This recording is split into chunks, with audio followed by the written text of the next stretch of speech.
Hello and welcome to this week's episode of the Splat Grind, because the Splat Grind stops for no one, not even the paintbrush's ink consumption. Today I'm going to tell you my Splatoon 3 highlights from the past week. May 27th. T-minus 4 days until the paintbrush drops. Today's salmon run has an E-liter, so no thanks. I'm going to play some Splatoons instead. One of today's stages is Splat Art Academy, so it's better that I use the Aerospray RG so that I don't ram my reef slider into that stupid tower. The first battle was on Splat Art Academy. The enemy team had the zone first, and they had it for a while. We kept trying to go down the middle and dying because the enemy team thinks it's Splat enemy bases and not as Splat zones.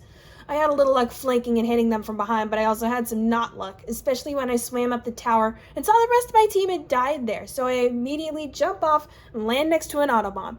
That was my one oopsie of the day. It won't happen again. I think they got down to 53 before we took the zone and ran away with it. We got to 19, but then they took it back. As much as we tried, we were knocked out in 3 minutes and 54 seconds, but I got 1,039 points. Why am I always put against people who get 16, 14, and 13 splats? At least the fourth person got 1. That one didn't count, let's keep going. The second battle was on Splat Art Academy. We were against 3 Japanese players and Clown. We were stuck in a stalemate for the first 30 seconds, but once the enemy team had the zone, it was over. The rest of my team was going down the middle and getting shot down. I tried flanking to the left with moderate success. I went to the right thinking, my teammates don't know about flanking. Apparently I don't know about ambushes. They cleared us out in 1 minute and 29 seconds. I got number 1 overall splatter with 4 splats, which made me wonder what my team was doing. Twice as Toe got 2 splats that were both assists, while Ogyara did nothing. Ginger BBG was the only other person who got direct kills. Well, that series is over. I'm out of here. At least I'm at C now. This never would have happened on Manta Maria.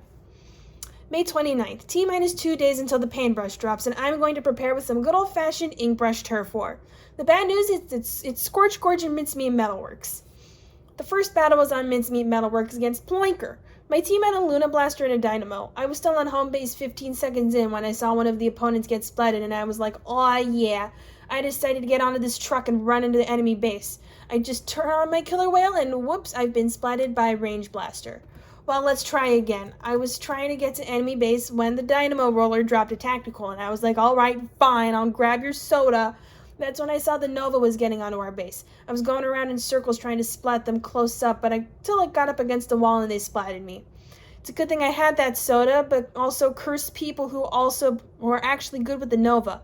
We lost by 13%, but I got 1,018 points. The only 3 of us sticking around were me, Ploinker, and Adolescent the Luna Blaster. After 69 seconds, the lobby dissolved. I went in again.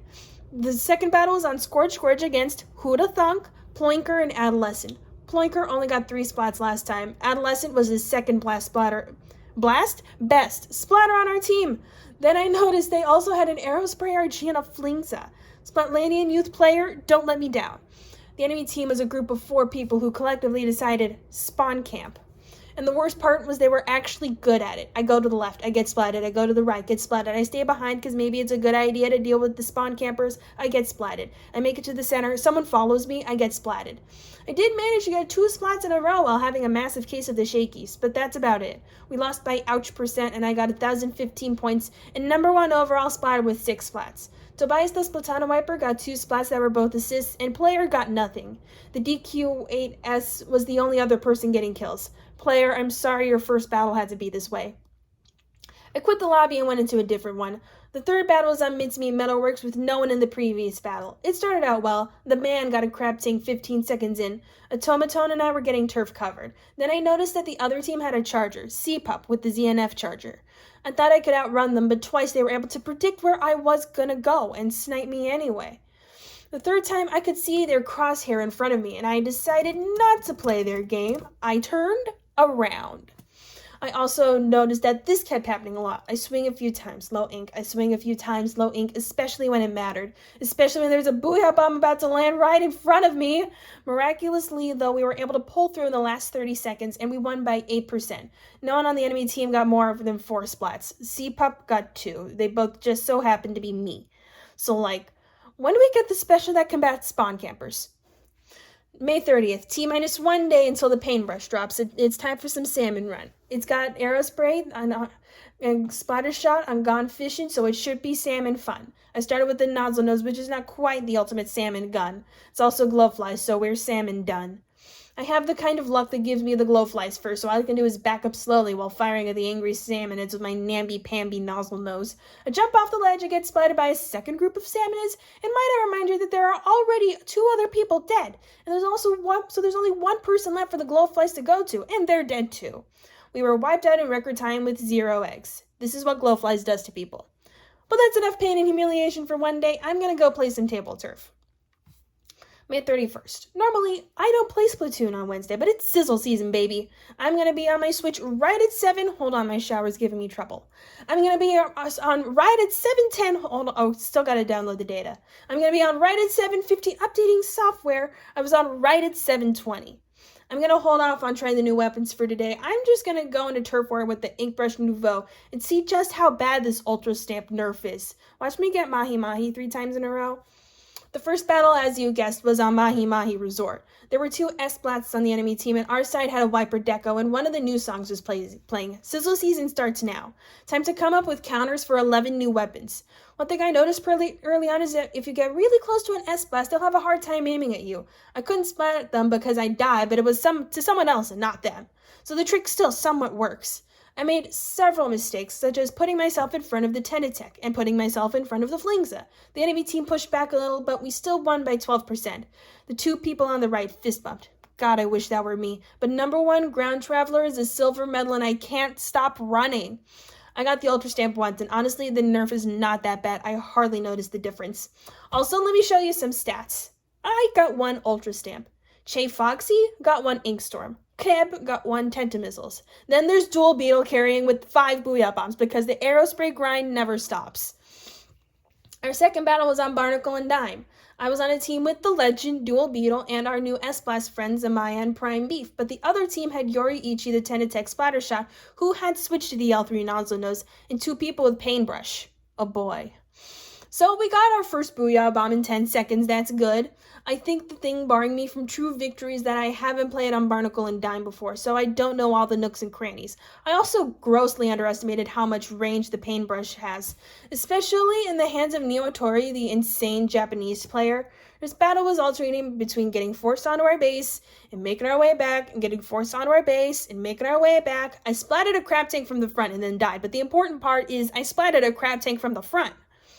The Inkbrush doesn't have much range, but you get right in their faces, there's nothing they can do. Also, I sometimes forget L3 Nozzle Nose has Crab Tank. We were at the forced onto our base stage when the battle ended and we lost by 24%. I'm not even mad because it shows that the Paintbrush is a strong weapon and it'll be even stronger in my hands. But also, how do you get 12 splats with a weapon that just came out an hour ago? The third battle was on Barnacle and Dime. Dual Beetle was on my team again, the Japanese players were gone, and a My 22 was on the enemy team, now with the Paintbrush. They must have been converted. This battle had another one in the news songs, but that's not important. We got our first Booyah Bomb in 10 seconds. This was essentially the opposite of the last battle. We were the ones on their base. I did this cool move where I activated my Ultra Stamp and then looped back around to the center like she'll be coming around the corner when she comes. She'll be bringing lots of pain when she comes. Diamond the custom dually squelchers, bless their soul, I don't think they know what they were doing. I think they just stood there while I killed them. Seriously, the splats were real in this battle. We won by 29%, and I got 7 splats to 5 times splatted. So far, I like Barnacle and Dime. Sure, it might not be Tetris Block 3 Electric Boogaloo, but it's got a wider starting point, so you're not bottlenecked as hard when the going gets tough. I also can't wait to taste the Paintbrush tomorrow. Also, one more thing, I've decided to change my name for a month as a joke to 12-year-old.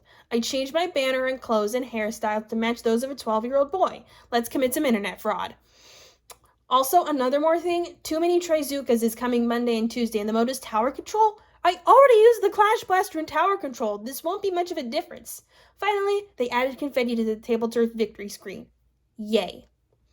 June 1st. All right, boys, it's the moment we've all been waiting for. We're finally trying the Paintbrush, and it's time to bring the pain. The first battle was on Inkbot Art Academy. There were 2 light Tetra Dualies on the other team, so this would be interesting. One thing I quickly realized about the Paintbrush, 2 things actually. The first thing is that it's slower than I was expecting. I thought it was going to be a new innovation and fast. The second thing is that it takes up so much ink. Simply existing will give you a low ink warning. The third thing is that there was a splatter scope perched on top in the middle, scoping me down. But oh look, someone disconnected. I guess the battle's over now. There are 2 zipcasters on our base. I hope they had fun. The first battle was on Barnacle and Dime. IDR Lover 444, the splatter scope, was on our team, and the light tetras were gone. However, the paintbrush is still slow, and I still don't know what Barnacle and Dime looks like. I got close a couple times to splatting Brennan, the bigger swig roller, but they got away, and I tried to chase them, but I got hit by a Rapid Blaster Pro Deco to the face. We lost by 24%. The second battle was on Inkblot Art Academy. We had a Neo Splash and a Neo Sploosh, but they had IDR Lover 444, who, since switching teams, has gotten better at the game. They would just stand on top of that tower in the middle and splat people. Honestly, if they just got rid of that tower, the stage would be much better. I discovered that the paintbrush is easier to use if you hit ZR at the speed of the paintbrush's swings, instead of wildly mashing it. Doesn't solve the ink efficiency problem, though. I was able to super jump camp a couple people near the end. We took the center back, but we still lost by 5%. Oh boy. The third battle was on Inkblot Art Academy. IDR Lover 444 was gone. Now we had no chargers to worry about. I could swim about to my heart's content. I say swim because I need to refill often and take longer doing it. Still, I'd run out of ink right when it mattered. Doodle a cat, the Tentasorella Brella super jumped to me with a shield ready to protect both himself and me from Agent Zero, the Forged Splattershot Pro, but no Brella shield can protect you from the Booyah Bomb. In the last minute, we were starting to slip into the danger zone as the enemy team pushed us back onto our base, but in the last 14 seconds, we wiped them out. There's no way we can win with this little time, but we can try. Oh hey, we won by 1%. I can't believe we won when Soggy Oats got 0 splats. The 2 people on the right fist bumped. God, I wish that were me. What I'm trying to say is my disappointment is immeasurable and my day is ruined. I had high hopes for this weapon, but it was made for the Splatana Wiper crew, and I am not with the Splatana Wiper crew. There's only one thing I can do. Get 5 stars on that gosh darn ink brush. But first, I'm going to play some table turf. June 2nd, it's time to play some Salmon Run for the first time on a new stage. Jammin' Slammin' Salmon. I will make a point never to get that name right. The first wave I had the S-Blast, and thank goodness it's normal tide. Oh, the lights are going down? That's just great. I'm probably gonna get glow flies or something. It was actually mud mounts, but I'm still on a stage I've never seen with a weapon I've never used. It was slow going at first because I had no idea where these mud mounts are supposed to be. Then it was the usual bomb throwing woes, trying to throw a bomb when I don't have enough ink, throwing one at a mud mount that's too far away. I think one got hit out of the way by a Quahog coming out. After 100 seconds of floundering around, we survived.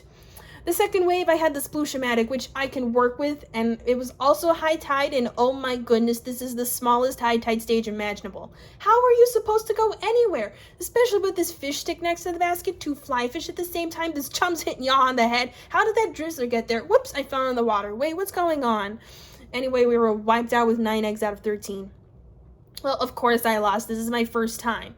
The second time should go a bit better. The first wave, I had the Splat Charger. It was also high tide, and it was nighttime. High tide on the most horrible stage at high tide, we're probably going to get grillers. It was actually Mothership, which has the silly, goofy music, and if it has the silly, goofy music, it's probably going to be all right. We got a good start with this one. I think you can look at their helmets to see which ones have the golden eggs, but there's so much going on that I couldn't really pay attention to that. Usually I go tap shots all the way with chargers, but with the Mothership coming in, this might be the time for charge shots. At least it would be if this chum wouldn't stop hitting me. Haven't you ever heard of personal space? Luckily, my teammates were on top of it, so we didn't lose too many eggs. We were able to proceed to the second wave. I had the S-Blast at low tide, and, where am I supposed to go for low tide? Obviously, we had a slow start trying to figure out where to go, but we beat the first steel eel and went on our way. There was this one point where one other person and I were trying to take down a fish stick slamming lid combo. I thought I could get the fish stick from the bottom, but then the slamming lid came in. Both of us got crushed multiple times trying to get any eggs from anything. But we did manage to beat the slamming lid. The other 2 got eggs from somewhere else, and we made it to wave 3. I had the slosher at low tide again. This time, I knew where to go, and the first scrapper was as good as dead. That's when we got a steelhead. We were all a bit too close to fight this thing without getting blown up, but that's when the slamming lid came in. I lured the slamming lid down without dying, crushed the steelhead, which also happened to ground a flipper flopper coming in. I get on top of the slamming lid, take it down, boom, so many eggs. I put myself on egg duty getting this bouncy to the basket, but I left to take care of some stingers that just showed up. I get cornered by a steel eel, boom, I'm dead. I'm jumping around, waiting for someone to revive me. I get revived, swim towards the basket for some reason. I fall into the water. Someone else fell into the water next to me. We got wiped out with 13 eggs out of 15. But it was wave 3. Nothing gained, nothing lost. I've seen what I need to see. You guys have fun jamming, slamming, salmons. Well, thank you for listening to the Splat Grind. Be sure to come back next week for even more Splatoon craziness, including the first round of challenges.